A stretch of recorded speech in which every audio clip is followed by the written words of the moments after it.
Okay, so I realize my dog is outside, and at some point, I'll be called to get him. I am. Hi, welcome to my studio again. I am here to work on a PowerPoint that I've been doing for quite a long time. And so um, it was made with the intention of helping some library mentees understand the process of doing systematic review because everybody wants to publish.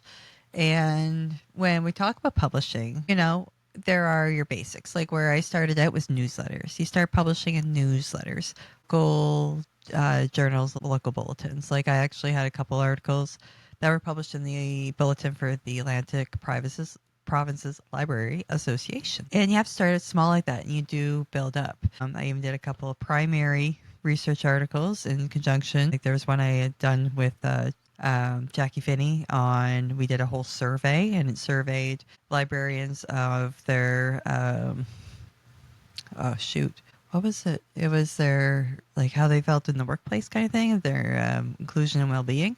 And it was great. It was a wonderful experience. And eventually I got further into it and started doing more systematic reviews. Now, all along this time, I was doing heavy intensive workshops. Like I'm talking like traveling down to the States to do the evidence-based medicine for medical librarians at Dartmouth College. And before that had done an online course with University of North Carolina. No, UNC North Chapel. I'm not sure, the acronym's not quite coming to mind where exactly that is. But that's where I started. And I ended up being part of systematic review teams and am a published author on systematic review protocols and scoping review and concept analysis, which is all very similar to systematic reviews. It's about the synthesis of data. It's the way that it's collected and presented. It's the methodology. It's like the difference between a phenomenological study and an ethnographical study or a grounded theory. It's and when you get into the reviews, you get your systematic review, you get your scoping review, you get your concept analysis, your jurisdictional scans. They're overarching to be able to try to give one place to read all the information in a critically evaluated way. And then, like a lot of these articles in the medical world, anyway, in nutrition too, are further synthesized and made into point of care tools. So, we need all these articles at the bottom of the hierarchy. We need them, absolutely, because it's from those that you get the experience to really understand how to go about building that survey. And then you can, from that survey, you're like, oh, maybe other people have done surveys. Maybe you can do more than just a background search. You can actually get into the evaluation of it and the synthesis of it. And then it becomes point of care, evidence based, or recommendations. The literature is interesting how it works that way. And this group really focused on each of them, systematic reviews in particular, which I found quite interesting. Now, a systematic review is not something you just throw together. It's very intensive, very involved. It requires a distinct strategy, and it requires teamwork. And this was the biggest thing about working on systematic reviews. And I was blessed to work with amazing groups of people when I was doing my PhD work. Like the groups I got to work with to, do the back end for the search strategy, the databases to pull them in and to build the questions and to bring in the teams together to make sure that there's a common understanding, or if there was a different sense of understanding. And even then, from those experiences, I probably do things even a little bit different still. But it was wonderful to do, to be able to do with that group of people. Unfortunately, my health ended up kind of taking over a lot of things, and I had to step away from these projects. But I'm grateful for the time I did get to spend on them. And I still have, it took me another like 3 years to work on what I was writing and the articles I was doing too, because I ended up focusing more on documentary analysis in terms of systematic reviews. So when I look at systematic reviews and, doing documentation analysis, that's up my alley. Huge. Like this ended up being kind of where I specialize. I have a whole bin of articles that I've yet to deal with out in there, and it's all about different methodologies because I wanted to see what the difference was and the overlaps. And so documentation, qualitative documentation analysis is really cool. So what I did to be able to show them how to do it too is I made a little PowerPoint. Primary documentation qualitative review. So I was actually using an example of the representation of vulnerable populations in union documents related to employment of librarians, and library workers. This is what's interesting when you're building a PowerPoint. This often ends up becoming like one of the last slides because you end up having to go through your PICO and understand that. Like that little line there, the representation of vulnerable populations in union documents related to employment of librarians and library workers, that was only able to be worded specifically because of PICO.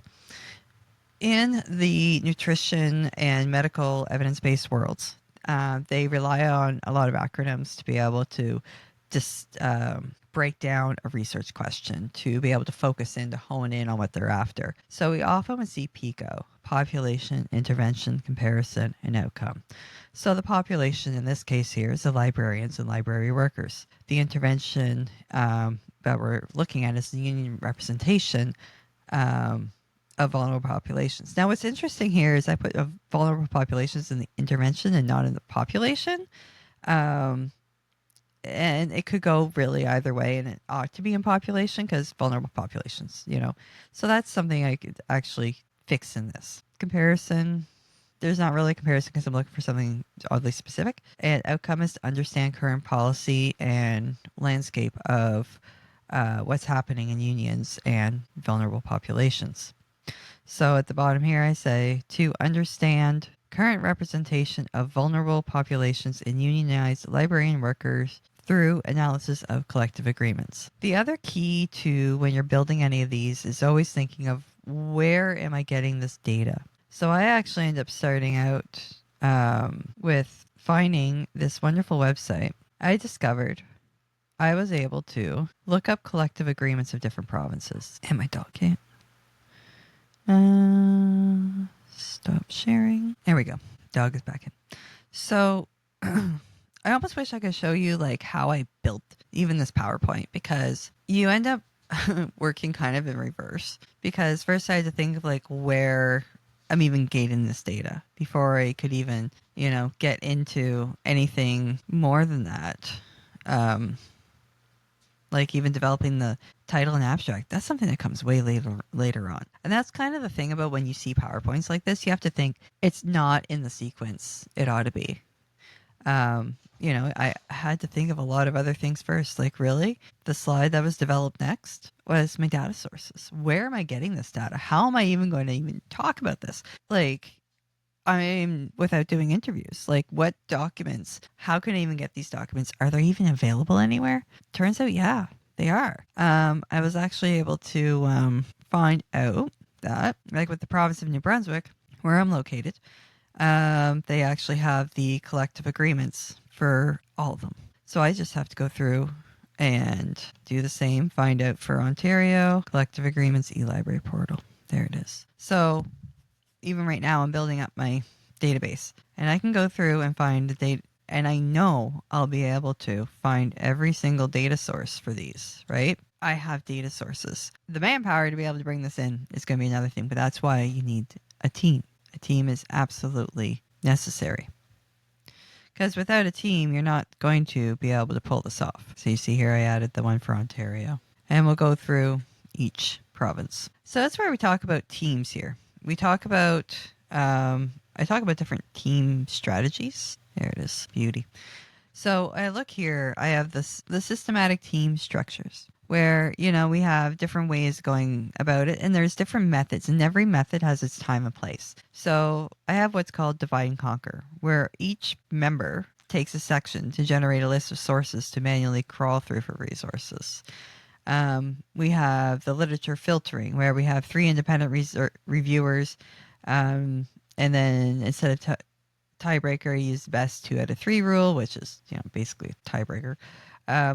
Not necessarily. Tiebreaker is when two people disagree and a third person gets to break it. So I just go best 2 out of 3 rule, just to those conversations are nice to have, of finding out like why each picked. But that's where, instead of having those individual conversations per article, I end up having that conversation with the teams at 2 separate intervals when we start going through the questions. And that's after having a lot of other meetings to be able to establish this, to be able to get the grants for all this. So a lot of this work is started like up to a year before it's even pursued, because you have to put together the literature, get the grants, get the funding, hire, organize everybody. And usually in academia, you end up creating these teams that you can just kind of pull in and out of different projects, which helps because they have to overlap, because there's so much um, timelines to fall, because there's only certain times a year and certain grants are only open for certain amounts of time. It's a total moving target. So unless you're doing this like with your own team, and you're all being paid somehow, some other way that's not relying on being paid by a grant, or paying people through a grant for this, then your flexibility extends greatly. So like if it's like say a bunch of librarians, then you decide to use this as part of your professional development. As when you do your annual reports, you would wish to be able to use something to show that you've done something in a research field. Well, like a group of 3 to 5 librarians would be able to band together to be able to do a proper systematic review, have it published, and have it formally recognized. And y'all get credit in your annual reports and annual reviews, which is great for your promotion. It just snowballs. There's a lot of different ways to go about it. And that was one question I kept being asked by the young ladies, the young librarians, are how do I go about doing that? Well, it's a mix of serendipity and it's a mix of initiative, quite honestly. Back to systematic team structures. So these are so like divide and conquer is kind of your initial, like, let's get all the resources in to find so like in this case, I would send them all to, okay, you take the East Coast, you take Central Canada, you take West Canada, divide and conquer type thing. Literature filtering is when you start going through to decide if you're keeping an article or not. That's the literature filtering. And then the switch off table filling is when 2 people fill in each table to ensure full coverage and checks and balances. So what I mean by that is, like, once you're done, fine. So you've found all the resources. Now you're filtering the articles, and now you're having to bring in data. Well, you need to translate those articles into a table. Like, what points of data are important in those articles, and put them all in tables. And I say for 2 people because it is so easy to have an error. And so if 2 people fill in each table, then, and it's the supervisor that finalizes it, you're covered. And I highly recommend explaining all of this in the methodology section to show how rigorous you were. And then of course, finally, is comparative analysis pairing. It's pairing off and switching off between pairs to compare perspectives when dividing off of multiple topics. Now, the comparative analysis pairing is very much at the beginning and midway, when you're doing the which article do I keep, which do I get rid of, which do I keep, what do I get rid of. So you can kind of gain that common perspective. And what was really cool about this is, like, at the beginning, people would think different ways about the questions that we were asking that would ping them to keep or reject an article, be it a keyword or sense of the article or whatever, especially keywords. And then, after about 20 articles, then you come back and people are like, I'm not sure how to answer this question anymore. And instead of them floundering and wondering how to go off about it, we were able to do a comparative analysis in the meeting to understand where the flaw is. And I found this really neat. And I actually did keep notes of some of these because I thought it interesting to be able to include those in the actual article of how this methodology went, and in terms of maybe perhaps in the limitation section of, we did this, but, in the process of going through, we discovered one of our questions was actually more subjective than objective, I think those are cool tools that need to be used a bit more, but it requires somebody to actually think about that and like it's like having a journalist in your midst, right? Like person taking notes. Well, that was usually me, I do believe. And like there's so many meetings when it comes to forming these teams. So when I'm talking about meeting milestones, I'm talking about the first one's your inaugural meeting. There's a meeting for literature review on potential importance after the meeting after reviewing 2 documents or 20 documents each. It's supposed to be 20. Well, I've even done it too, honestly. Depending on the breadth and depth, maybe if it's something that there may only be 15 articles that exist on it, well, it's only 2 documents. 2 documents gives an idea of the where you're going and to make sure that people are on the same page. Then there's a post-selection debrief. So after you go through and pick, you have a chance to talk about it again. The analysis setup. So how are we analyzing the articles that we are keeping?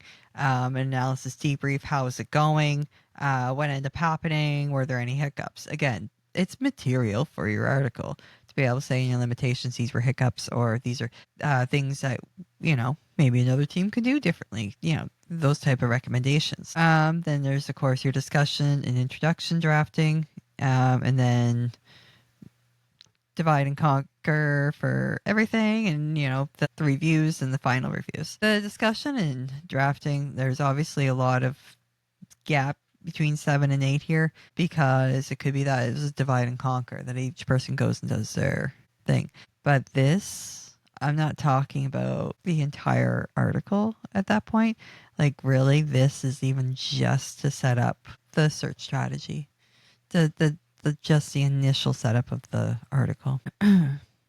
Because just within those, I'm going to see if I can zoom this in. Like just in the inaugural meeting, each person, so there's homework tasks per meeting too. And this is only the first 7 meetings. So imagine. So in the inaugural meeting, each person finds 3 to 5 articles, do not worry about duplicates, to read and summarize to become familiar with the topic of research. Each person writes out their own personal biases and assumptions. Second meeting. Literature review on potential importance. Each person takes on a region to find and download the collective agreements to add to the drive. And the supervisor double checks the list of agreements to total of agreements downloaded. So that's a checks and balance. And this is in frame of, the proposed topic that I suggested earlier of looking at the collective agreements and vulnerable populations. Then, so now that we have them downloaded, we have each of the collective agreements. So, and then after, on our third meeting is we each read 2 collective agreements in this case. So for inclusion and exclusion only, after reviewing 2 documents each member reads collective agreements for inclusion and exclusion only, but we're keeping all the collective agreements, right? And if it doesn't have it, that's going to be important. And so this is where we would have that conversation of there is really no excluding of collective agreements. So we'd have to explain that in the article of why not, because it's standard practice to have articles you would exclude, right? But we could say we have excluded articles, collective agreements outside of Canada. That'd be pretty much as far as we could go. And then after meeting to ensure we're on the same page, we finish reviewing each for inclusion, but we already know we're including them. We just have to keep reading them at that point. So each group takes and reads through and labels narratives found in each, thought through keywords or, reading it. It's like, oh, well, this is really talking about this topic. You can switch off to double check that all the information has been fully captured. So 2 people read each agreement, and then we have the chance to compare notes, because at that point it becomes a narrative analysis in that way, and those notes and that those narratives found will become extremely important later on in the analysis. And so at this point, we're just highlighting. We're just taking down information. We're just seeing what's there. Because next we have the analysis setup. That's creating the table to track the inclusions, creating a table to summarize each agreement's finding, divide and conquer, and input as duos, like I was saying with the table splitting, supervisor reviews for omissions and oversight, of course. The analysis debrief happens after you've gone through everything. The tables are done, and so each person writes out how they felt, what they observed in the documents, and what they found striking. And this is our discussion. These insights are the discussion section in a lot of ways. They inform the discussion section, certainly. And this analysis shows how you can contrast and compare and what things came out from that data. It's describing what was found striking. It's describing the themes to address themes and statistics from tables in a descriptive way.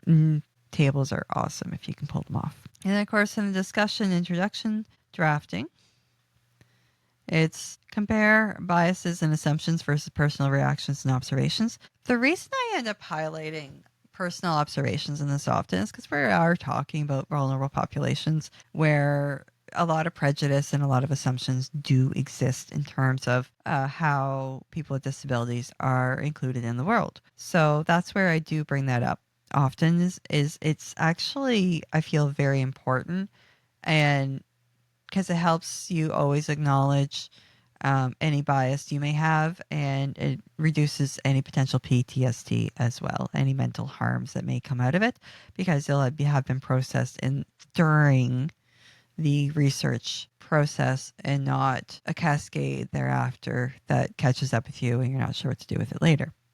So that's kind of a bit of a buffer. So after the personal stuff's done, you can then go back to business and you can compare and contrast analysis results versus the literature reviews. Now, the literature reviews, you remember at the very beginning, number one here, in that inaugural meeting, it was to find 3 to 5 articles, and you wrote out about those articles. Well, that gave you an idea of what you're after, didn't it? That's part of what you're comparing. You're comparing what you initially thought with what you actually found. And then you can create recommendations through this too. Recommendations of what to do as per the subject at hand. And then there's also recommendations as per how to advance future research. Those are 2 different recommendations. Then, of course, you have a review, the initial review for the grammatical, flow, and biographical. And then the final review, each review in order by date availability before submission. Everybody gets a chance to go through it, and then you submit it. In this case, I chose the partnership journal because it is actually one of the harder ones to get published into. So I kind of set my sights high on this one. Like, even in this case here, I chose theoretical underpinning without having a big discussion with everybody. But in some groups, even choosing the theoretical underpinnings of how to go through a systematic review is huge. In terms of how do you do the analysis. We're talking about the theoretical underpinnings. We're talking about what drove the analysis. Was a narrative review? Are we looking for particular themes?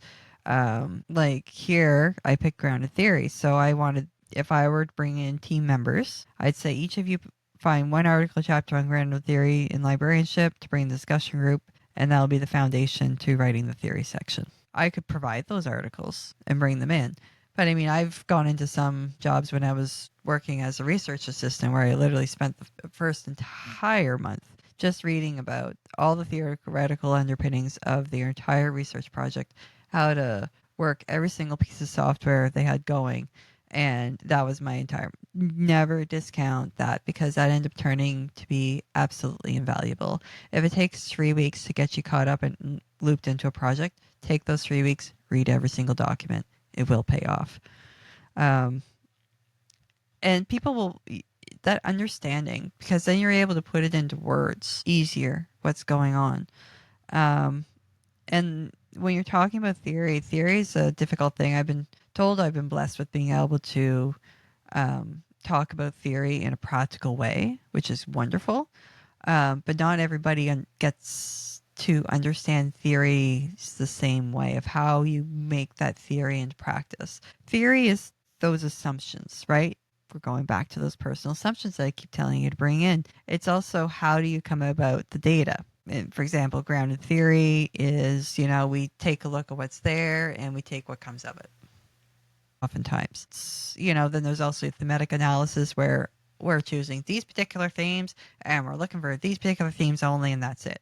But that's the difference between, are you going to, like when you're training your dog, of, rewarding when you see the behavior and going, good dog, or are you going to sit there and do a full training session and list that behavior specifically and only reward that specific behavior, and that's it. Or are you going to spread it out and like, oh, you're sitting, good sit. Oh, you're doing this. Oh, good. Um, it's a weird comparison, but it kind of works for grounded theory versus thematic analysis theory of how to go about getting the data. Because there's so many different ways to get data, and people want to understand in these articles how you decide to go about analyzing this. How did you do that? Defining is probably one of the first good steps of any article is defining the vulnerable patient population, defining what's a librarian and library worker, and what is the union agreement in Canada.